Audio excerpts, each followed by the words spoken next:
The U.S. president is bowing to public pressure and rescheduling a campaign rally that was set for Juneteenth. That's the day to commemorate the end of slavery in America. But the criticism wasn't enough to force Trump to reschedule a controversial speech today. Jennifer Johnson explains.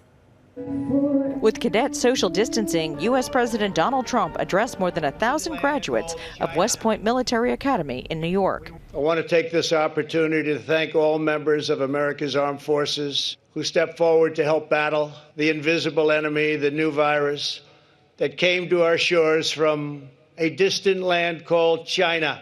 Trump's speech comes during a contentious time in his relationship with military leaders. A number of them, including Defense Secretary Mark Esper and Joint Chiefs Chairman General Mark Milley, have accused the president of politicizing the military when he suggested using soldiers against protesters in the wake of George Floyd's death. But he did not address that. Meanwhile, the president is set to go back on the campaign trail next week.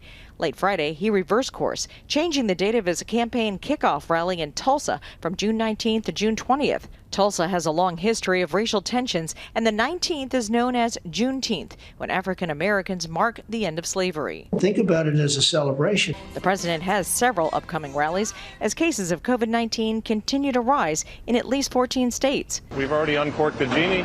We got our wish, which was to end the home quarantine orders, and now we're seeing people treat that as if COVID-19 is no longer an issue, and that's far from the fact.